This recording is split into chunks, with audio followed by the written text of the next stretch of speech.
Welcome to Money in the Air, the music podcast about neighboring rights, the royalties you earn from the public performance of your recordings and the business of music in general. Brought to you by IFR, the International Association for Artists and Rights Holders. I'm Andrew, a royalty consultant helping artists to collect on their value. Hi, I'm Gina Deacon. I work for Absolute Rights Management and I work with record labels and artists to ensure we claim the royalty income due to them. I'm Stacey Haber and I'm from Inside Baseball Music Publishing. Hi, I'm Tanya Oliveira. I work for Transparence Entertainment Group. I focus on World X USA neighbouring rights on the performer side and rights holder side. Hi, welcome back to Money in the Air. This is the Neighbouring Rights podcast brought to you by IFR, the International Association for Artists and Rights Holders. And tonight we're going to discuss more questions from artists. Today I have with me the artist and rights management and recovery guy, Errol Henry. First, tell the people your background a little bit and what you do now. So I've been a musician my entire life. I don't think I chose music. I'm pretty certain it chose me. As a child, I heard it, understood it, and my thing was I want to go to there. Despite my parents wanting to kill me for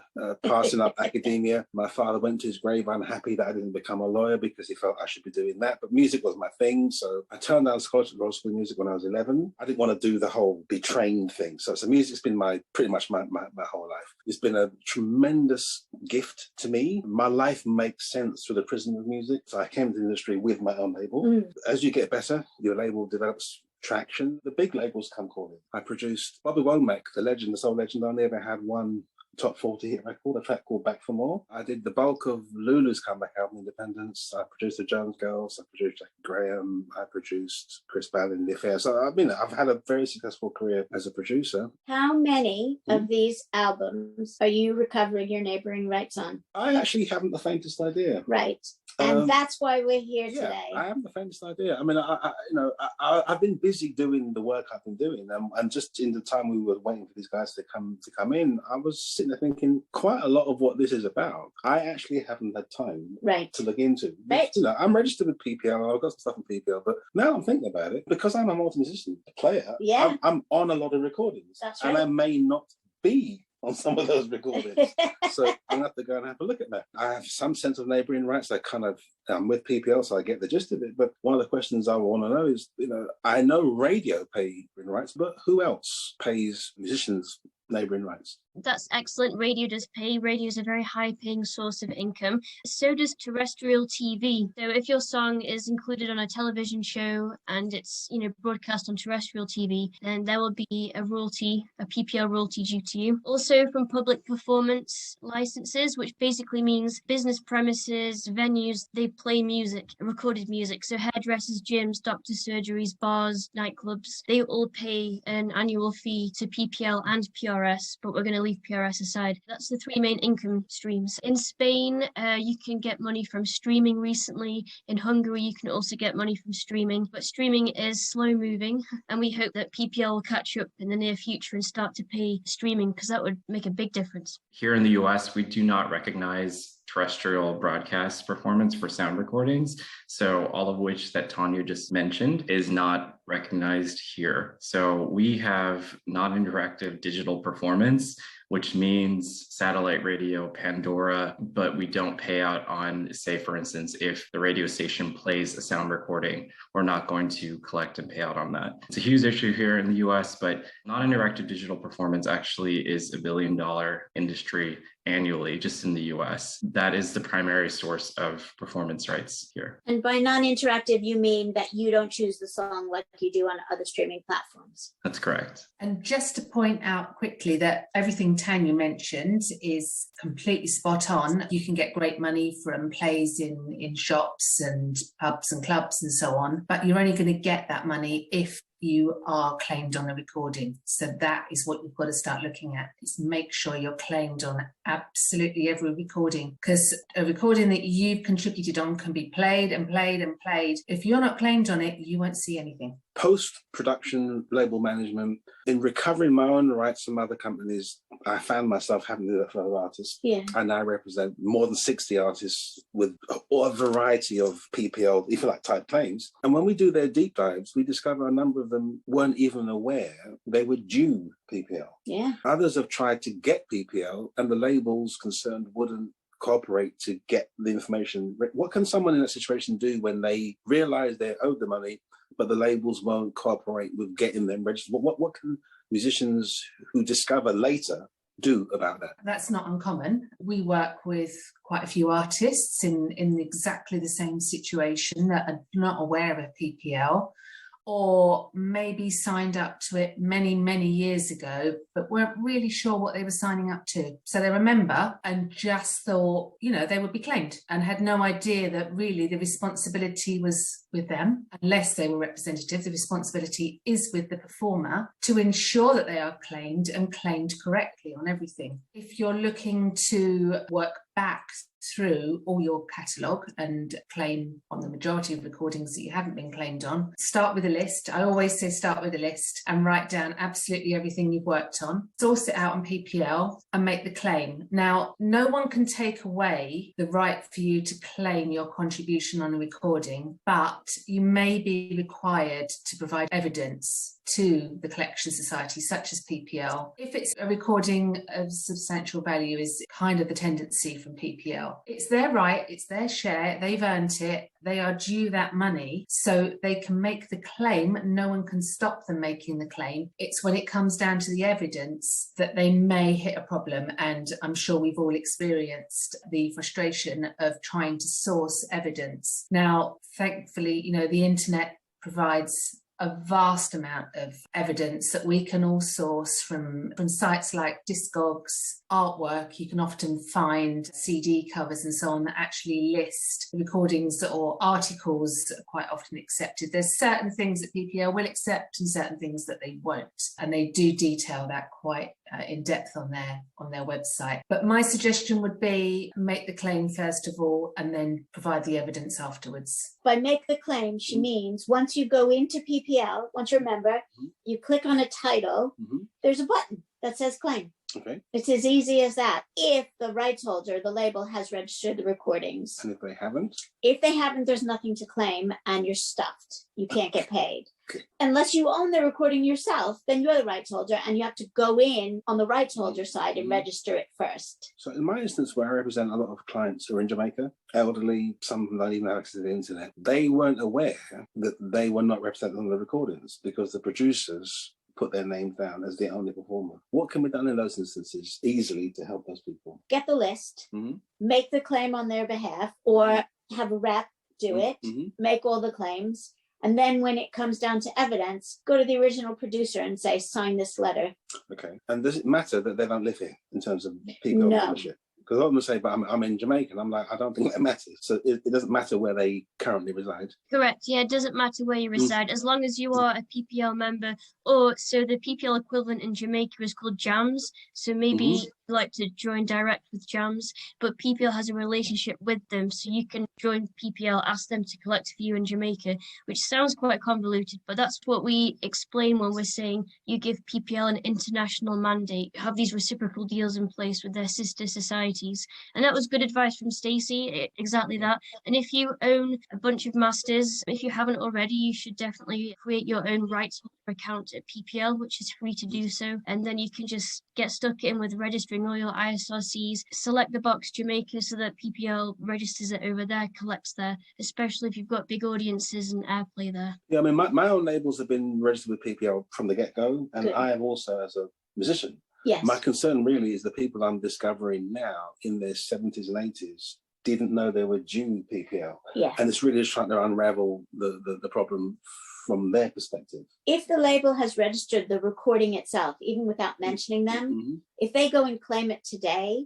PPL will go back 6 years for them. A lot of my, especially my elderly clients, have discovered this thing called VPL, and they're saying, well, how is VPL different from PPL and why am I not getting it? I'm like, I don't know, I'll ask Stacey when I see her. So here I am. Who wants to answer that? I'm happy to answer that. So VPL is an associated company to PPL. It's video performance as opposed to the audio side of things. So it's registering videos. Rights holders do collect royalties for videos. Performers at this present time do not qualify, unfortunately. So the rights holder will get the 100% of any royalty income coming in. Performers, contributors. And can someone explain to her why? Because this is a bone of contention for a client right now. He's had more than 10 million views in different places. The label have collected, in fact, over £1 million in VPL and paid none to the artist. Is there a reason why artists don't get any of the performance for what is clearly a performance? I actually don't understand the reasoning behind it. Because under a normal recording agreement, it will give you the royalty rate for videos and any commercial use of the video, which this clearly is. Okay. So if they want to argue that point, we can take that one to court. All right. So the question I want to ask about VPL now is, when is a video not a video?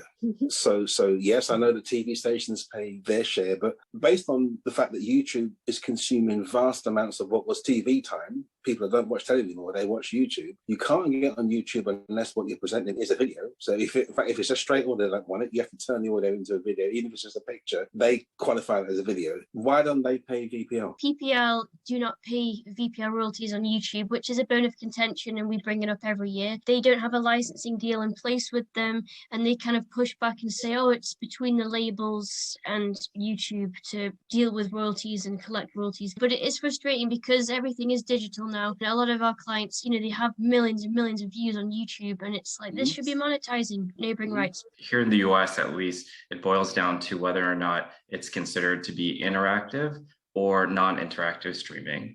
And it kind of goes further, is it audio or is it audio visual? But it really is the non-interactive versus interactive component. On YouTube, for example, you can choose the song, video, whatever it is, whenever you want. So that disqualifies it from being a broadcast performance. And because it disqualifies that, then it's negotiated via the licensing agreements with the labels, as sales would be, as would anything else. That money, instead of it being neighboring rights and sales streaming, it's going to be just sales and streaming, and then the labels are going to receive that. It's the power of the lobby. It's whoever has the leverage to negotiate the deal in their better favor. And right now, it's not the performer in the video. What about MTV if they still played videos?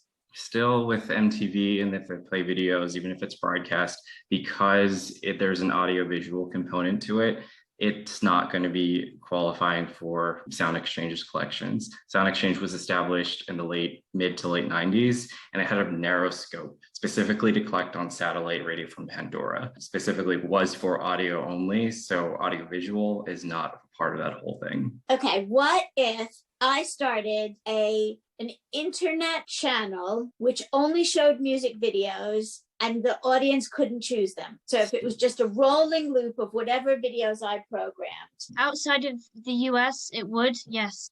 So yeah, like MTV on terrestrial television and other music channels. I mean, 15, 20 years ago, there were so many of those Kerrang and the hits and so much money, so much VPL. And each year VPL income just kind of nosedives, which is why we really think they should consider YouTube.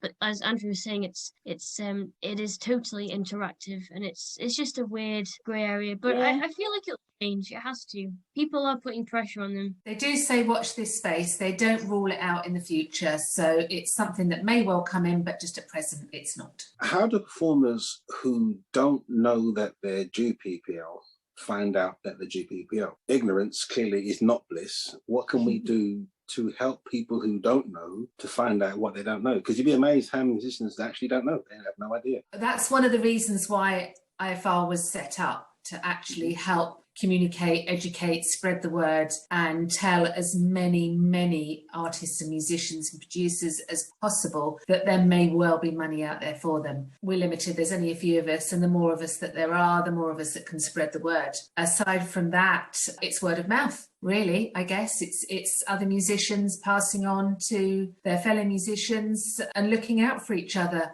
At the end of the day is really all that I can say. It's frustrating and it's sad, when they're putting all their hard work and their effort into that particular area of the industry and then not receiving all the income that's due to them. It's great that we can go back 6 years of PPL. Each society differs. They've all got their own rules and regulations for how far back you can go. I think the average is about 3. Some are 1, some are 3, some are 6, some a couple maybe 10. But on the majority, sort of go with 3 to 6. Which is amazing when you've got an artist that has contributed on so many different recordings, so many different versions, so many different remasters, to actually work through them all and find this incredibly long list and put the claims in for them.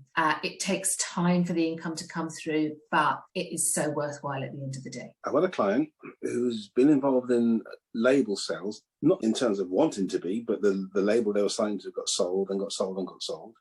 The current owner has failed to register 1,100 songs belonging to the previous owner. What can my client do? Well, question first, did any of the previous owners register the recordings? Yes. So your client can go in and claim under those old ISRC numbers. Okay, so it doesn't matter which label selected now? No, it doesn't. Okay. And the new label probably will not issue new ISRCs unless they remaster. Okay, so it doesn't matter who the label is, as long as the performers, because he thought that because the label he was with got bought, I think 3 times, unless he was on the current registrations, he wouldn't get anything. You're saying that as long as he goes in and puts his name on the titles he's linked to, yes, will pay him. Yes, my guess is that each successive label did not reissue the ISRC numbers, so that it just carried through with a new owner's name. That hasn't been raised before in these podcasts, and it's I can understand how. Yeah, that's excellent. I really appreciate that. I can imagine a lot of musicians are thinking the same, like sat there at the database and they're thinking, oh, that's a different label. 30 years ago it was Virgin and now it's Polygram or Universal or whoever. Yeah. Thank you. And they'll be thinking, oh, I don't qualify for this. I'm not allowed to do this. But yeah, if they were definitely on that track, then yeah, they can submit the claim. And if it's high earning, PPL will send you an automated email. Please send evidence. Just go to your Discord page and, submit that. And that's a really good point. I have a large client base of my own, and I connect with other people who have large client bases of their own until I met Stacey, but until she told me about this body that is helping people, I didn't know it existed. So what are you guys doing to let people know that you're there for them? Because they don't know, and maybe they could help spread the word. And maybe they can. I mean, how are you guys funded? How are you getting money? How are you doing your job? And how can other people help you to do your job better? Because we need more people like you. We are completely self-funded through the membership. There are dues, annual dues, which start at £50 if you're a sole trader. And it's based on the number of clients that you have, that you represent. And we have an educational program that you can buy for your university or college. Okay. We do seminars. We will come to, well, right now by Zoom, to your law firm, to your record label, to your indie publishing company, and teach your staff. We do a lot of webinars where we get sponsored by other corporates to do it for a specific audience, like the Music Managers Forum and Music Biz. And we've just done one the other day in China for China IMX. Okay. We've been around the world. We have some coming up in Miami, Nashville, and I think Texas. But we need more sponsorship. I mean, we definitely need corporate sponsorship. Everybody has a day job. Everybody's doing it in their spare time for free. We need an administrator. So we're trying to grow. Our US sister company is educational and a registered charity. Okay. So it can have tax deductible donations through our fiscal sponsor. So if a corporation like mine that does rights recovery are successful in our endeavors, and we say we'd like to help. If I want to say, well, look, I like what you're doing, how do I help you fiscally? Or just to give you money? I mean, how does it work? You write a check to Fractured Atlas. Okay. Our fiscal sponsor is in the US. Okay. And they want checks. Okay. So that's how we do it. If you wanted just to sponsor a seminar or webinar here in the UK, then you would take out banner space on our website. What does that cost? Someone wants to sponsor a webinar. How much does it cost them to do that? If you go to www.iafar.co.uk, there is a term sheet for advertising. And so we'll have your logo on any materials for that webinar. You can have a banner or a skyscraper on the actual webpage itself. There is a rates list. So if there are artists, for instance, that I represent who, as a result of the work you do, get a bump in their PPL, I encourage them that if you have good done to you, do good. This is how they would do that. Because I think it's quite important that the help is helped. The reason why the industry is such a dangerous place is that there isn't enough help. And if we don't help the help, no one has any help. And also introduce us. to entities or groups of people that would benefit from having us talk to them. Who needs to meet you? Tell me how. Who doesn't know about us? Well, that's everybody. I've got a reach. I deal with publishers, I deal with labels, deal with artists, deal with management. I deal with everybody. My job requires me to deal with everybody. How can I help you to meet the people you don't meet now? What can I practically do to accelerate the connection? I mean, you tell me what to do and I'll do it. There's actually a conference being prepared for next year, and it was principally about getting the Jamaican artists who don't even realise they're owed money for their recordings. But if we could add a session or a day to that conference just about neighbouring rights, then if we're going to be teaching people, let's teach them everything. The two main prongs for us are education and advocacy. Okay. There are things that we have to change in legislation and in CMOs across the world, and we help. Okay. All we do is help them collect more money to give to more artists. And where are you doing that education? Some kid is 14, thinks he wants to be a rock star. When do you start telling him about neighbouring rights and all that stuff? When does he learn that, or she learn that? We are going to be reaching out to the universities and the schools, the Brit School, for example, BIMS. We're literally collating a list of all music schools, music colleges and universities where people study the music industry courses to find out what they currently learn, what they don't learn and what they would like to learn, and what we feel we could contribute to ensure that they learn what we think would be useful to them, such as neighbouring rights. And that's just not only in the UK, but that would be around the world. We're collating a list and literally asking people to send us suggestions for schools, universities and colleges and any connections that they have. So if there's any schools, universities or colleges listening to this now, would actually like to get in contact with us, would like to appear on a podcast, a future podcast, please do let us know. We'd love to have you on, and we'd love to discuss your course with you and find out how we can connect with each other and how we can help each other, basically. Thank you so much for coming today. Oh, it's been a pleasure. I've actually learned a lot, and I now have some things to go and talk to clients about. Well, if you want to join IAFAR, just go to www.iafar.co.uk and click that join now button. We would love to have you. And if you have questions, email us. We're going to answer them. See you next week. Thanks for coming.